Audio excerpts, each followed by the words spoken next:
makes me feel helpless, very helpless. Makes me feel like I'm in a gymnasium screaming my lungs out with no one inside to hear. All by myself. I'm the only one fighting it. No one's listening to us. And it's my problem because I'm the leader of the Fort Peck tribes. It is a big problem that I have to deal with. I got enough problems with what's happening on my reservation right now, with the poverty and the drugs and the drinking and all that. That's what I have to deal with the day to day. I do not need another problem thrown on my shoulders where I have to worry about whether that pipeline's going to break or not. And I have to satisfy all these people in the northeastern corner of Montana to make sure that they get their water. Because if it happens, I have no idea how we're going to do it because we don't have any other fresh water sources. We're at the end of our rope right there with those last two. That's where we're at.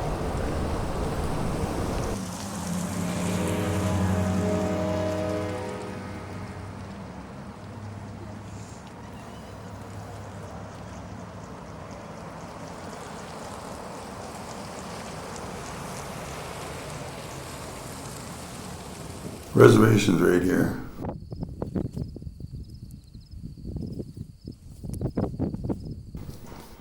And this is Fort Peck Reservoir. The spillway is right here.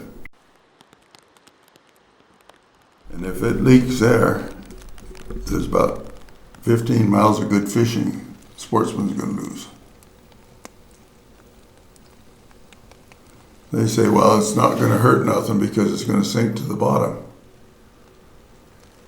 Well, it's going to evaporate sooner or later.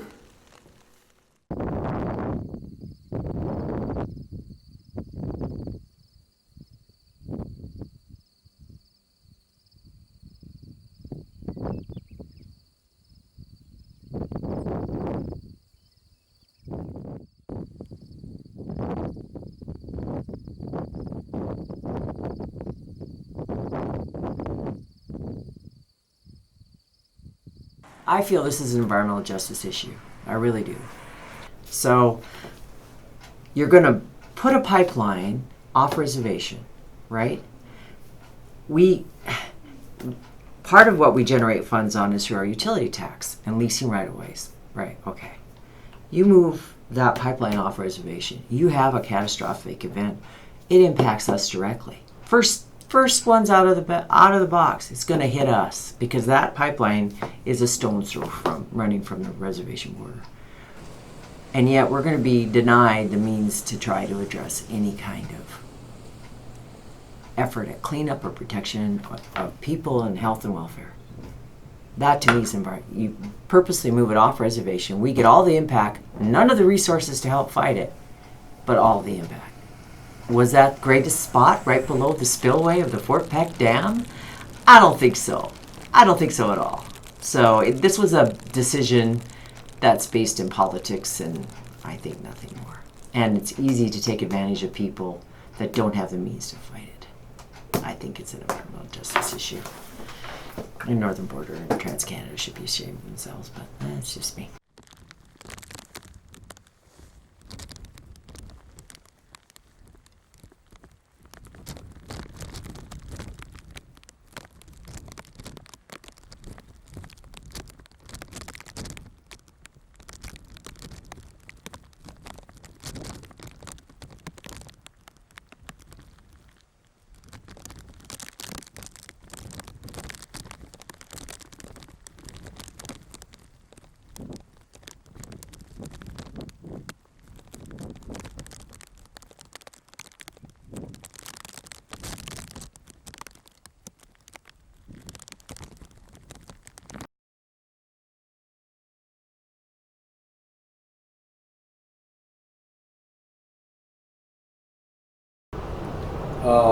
Where they're crossing at right now, they're crossing the last two sources of fresh water. First of all, which no one ever talks about, they're crossing the Milk River. Because the Milk River comes right down and goes right into the Missouri River. And then they cross the Missouri River. And we're utilizing the Missouri River for our fresh water right now. We got a $300 million water treatment plant that is federally funded, and that water treatment plant will pretty much cover the whole reservation plus all the outside communities from Glasgow all the way to the state line, and from the Missouri River all the way to the Canadian border.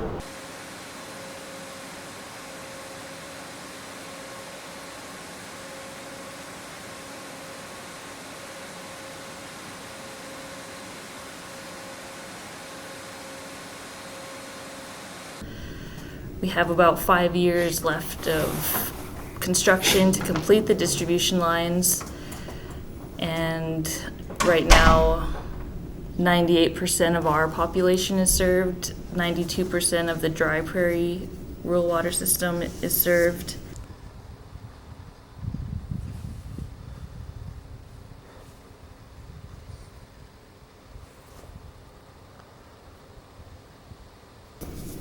If it got into this plant, it would be devastating. As soon as it got into our intake, it's in there and it gets brought into the plant, into treatment process. The whole thing would be non-usable. We'd have to stop, pull everything out, clean it. Oil is hard to get off of metal.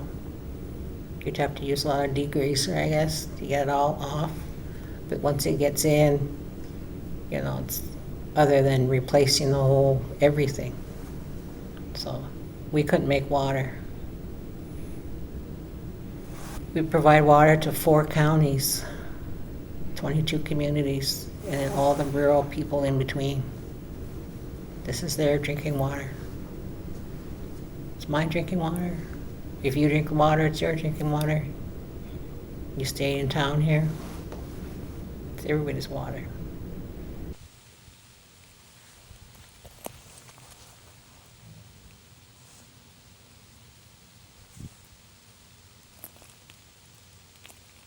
I mean, because right now that water comes in, it's already treated, it's great quality, it's fantastic water. You'd have to retrofit your systems to hook them up to old wells, get them back online. And on the new water system, when they hook you up, they disconnect your old system. So you have a house in the country, you have to, because they don't want cross-contamination, so they'll disconnect your old system to your house. So it's up to you to try to figure out how to get that house back connected, if that would happen. Because there's no way, I mean, you can't be without water very long. It just doesn't work. I think the thing is that the oil and gas industry will assure you that everything is fine and things work perfectly. But the fact of the matter is they don't. And so I think the relationship is you can have rules and you can have regulations, but when things get tight, people start cutting corners, and then you can have things happen that shouldn't happen. Right now they're doing great because there's all this Bakken oil coming in, there's production everywhere. But what happens when it turns around and the wells are depleted and they're gone? Then who pays attention to all that stuff? And they're running out of cash. Right? That's my worry. But there's so many questions about their route. And going through where they're going through at Spillway. So many people could get harmed by it if it leaks. When it leaks. It will leak.